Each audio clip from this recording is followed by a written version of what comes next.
It's the leading vote-getter and the host for this year's All-Star Game, Indiana Fever guard Caitlin Clark. This is Clark's first time being selected as a team captain, and she joins A'ja Wilson as the only players to be named captains their first 2 seasons in the league under this new format. Caitlin is on pace for her second season, averaging 18 points, 8 assists. No other player has done that even once. What Caitlin Clark just pulled off at the 2025 WNBA All-Star Draft wasn't just bold, it changed the league forever.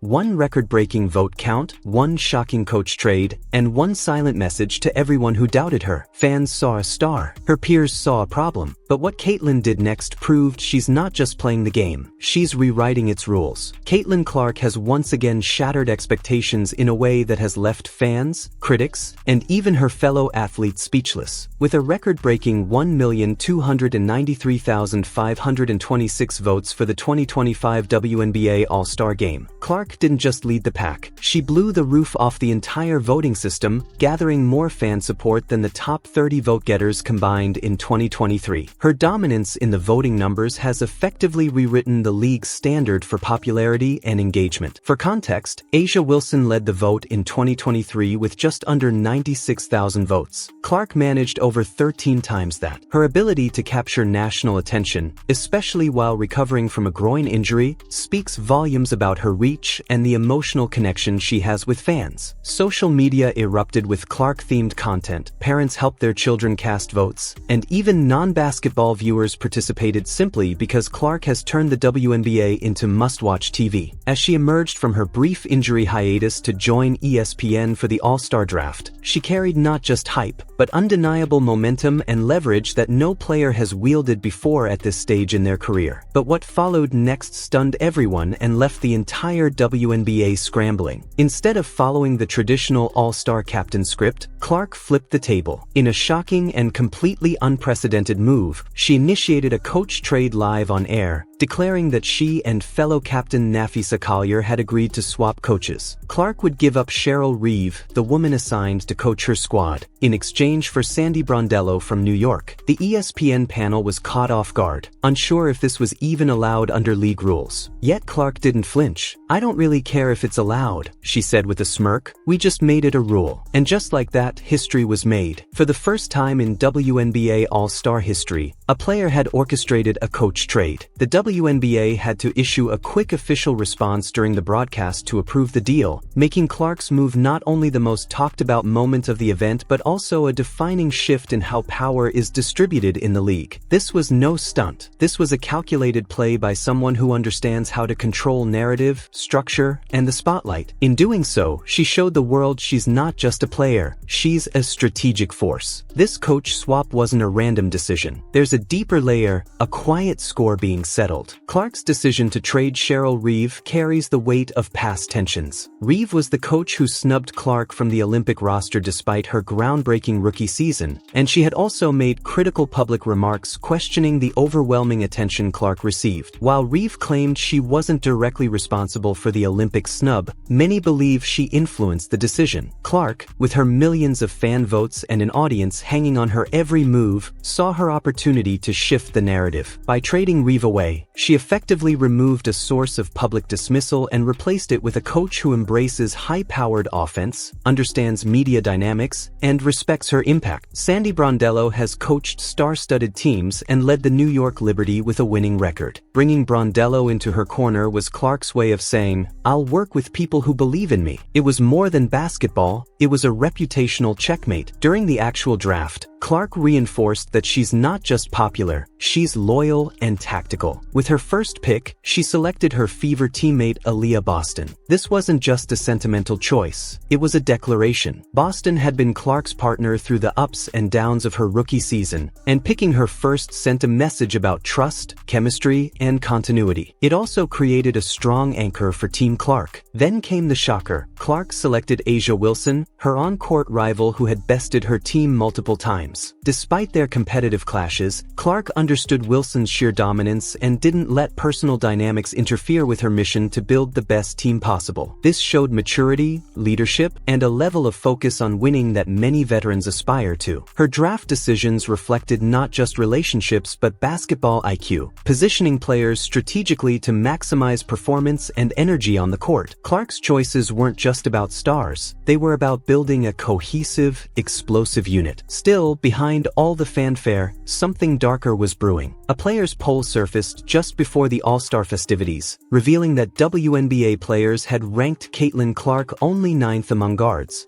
The same athlete who had just received more fan votes than any player in history was being ranked below names like Alicia Gray, Natasha Cloud, and Brittany Sykes. Even Paige Buchers, who hasn't logged a professional minute, was placed higher. The message was clear. Within the WNBA, there's a rift between what fans see and what players think. Many fans immediately labeled the ranking disrespectful and motivated by jealousy, while others pointed to politics and locker room dynamics. But the disconnect was impossible to ignore. Clark had taken the WNBA to new heights in media attention, jersey sales, and overall visibility, yet her fellow players still didn't see her as top tier. This tension has been building quietly, and the All-Star rankings pulled back the curtain on an unspoken divide within the league. The fever versus everybody energy only intensified as Clark continued to assemble her roster. She didn't just select stars, she picked her Indiana Fever teammates, building a squad with undeniable synergy. Kelsey Mitchell, another key Fever player, joined Clark and Boston on the All-Star team, creating a homegrown powerhouse. With the All-Star game taking place in Indianapolis, Clark was stacking the deck in her favor. Gainbridge Fieldhouse, the Fever's home, would be packed with fans who had pushed her to the top of the vote count. For Clark, this game wasn't neutral, it was home court. The crowd would erupt every time she touched the ball. It was a smart move, blending personal loyalty with strategic advantage. And in doing so, she created a perfect storm where performance, popularity, and pride collided. This isn't just about one player's rise. Clark's influence is now shaping the entire culture of the WNBA. Her moves, the coach trade, the strategic picks, the media presence, have established her as more than a star. She's a power player. The WNBA had never seen a rookie exert this level of control and visibility so quickly. With every decision she makes, Clark is redefining what it means to be a league ambassador. And it's working. Sponsors are watching. Networks are tuning in. Kids are wearing her jersey. She's not just representing her team, she's shaping the future of the league. Looking ahead, the All-Star game becomes more than a showcase. It becomes a test. Can Clark silence the critics? Can she dominate with a team she built on her terms? Her coach, her teammates, her turf, everything is lined up for a defining performance. If she thrives under the pressure, she doesn't just cement her status, she rewrites the league's internal hierarchy. Because once the league sees that fan support and performance go hand in hand, it may have to start treating Clark as more than just a ticket seller. She becomes the mold for future stars to follow. Meanwhile, her rivalry with Reeve adds an extra layer of tension. Watching Reeve coach the opposing team after being publicly traded by Clark turns the matchup into a storyline of redemption versus resistance. It's no longer just a game, it's a statement. Brondello brings a run-and-gun mentality that suits Clark's fast-paced playstyle, while Reeve represents the old guard, structured, traditional, and sometimes dismissive. This clash of coaching styles could be the X-factor in how the All-Star game unfolds. The symbolism is rich. It's new school versus old school, bold versus cautious, visionary versus gatekeeper. At the end of the day, Caitlin Clark isn't just having a moment, she's building a movement. From being snubbed by Team USA to breaking voting records, from being dismissed in player rankings to making executive-level decisions live on national TV, she's proving that influence in the WNBA is no longer determined solely by tenure or title. It's about impact, vision, and the ability to move the needle. The 2025 WNBA All-Star Game will go down in history not just because of the stats or the highlights, but because one player dared to take control of the system and shape it around her. The next time someone questions whether Caitlin Clark belongs at the top, they may want to check the numbers, watch the tape, and most importantly, feel the energy, because the revolution isn't coming. It's already here.